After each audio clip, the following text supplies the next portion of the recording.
බලන්න පින්වතුනි දෙවිවරු සහ දිව්‍යාංගනාවන් ආපසු තමන්ගේ දිව්‍ය විමාන වල පිටත් වුණා කාලේ.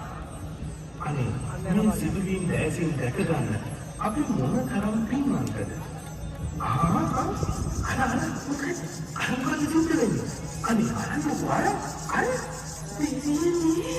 විස්මයජනක සිදුවීම් සිද්ධ වෙනවද මේ වගේ වෙසක් තොරන්වල? ඔව් සිද්ධ වෙනවා. හැබැයි ඒ පාන්දුව එක්ක පොදු වෙනකොට බෞද්ධ සමිතියෙන් ඉදි කරන වෙසක් තොරන්වල පමණයි. ශ්‍රී ලංකා ඉතිහාසයේ අතිශයින් ප්‍රථම වරට යන්ත්‍රානුසාරයෙන් කැරකෙන පරිවාර කූඩු 16 බැගින් කූඩු 32ක් මත ඉදි වූ සුවිසල් වෙසක් තොරණ. ඔය පින්නතුන් මීට පෙර දැකලා තිබෙනවද? ඉතින් ගිනස් පොතට නොයාති ඒ විද මේ වගේ දේවල්.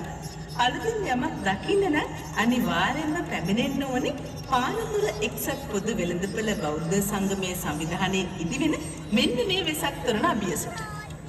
ඔවුන්ගේ මෙහෙයවීමෙන් ලක්ෂාන් ඉලෙක්ට්‍රිකල්ස් අධිපති ඉතාමත් දක්ෂ අපේ තරුණ විදුලි තාක්ෂණ ශිල්පියා සචින් ලක්ෂා. ඒ වගේම චිත්‍ර මූර්ති කලාවන් වල ප්‍රවීණත්වයටපත් අපේ අනිත් තරුණ කලාකරුවා වන්නගේ සසිත චතුරංග. මේ පාර්ශව තුන එක්වුණාම අපේ ලංකාව බබලවන දෙයක් වෙසක් දිනේට සිදු වෙනවා.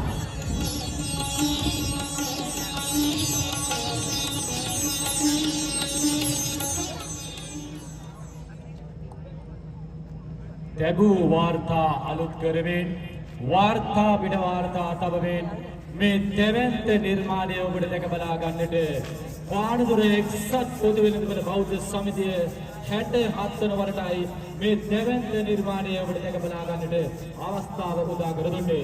මෙවැනි වූ දෙවන්ත නිර්මාණයක් ඔබට දැක බලා ගන්නට අවස්ථාව ලබා දුන්නු පානදුර එක්සත් පොදු වෙළඳපොළ බෞද්ධ සමිතිය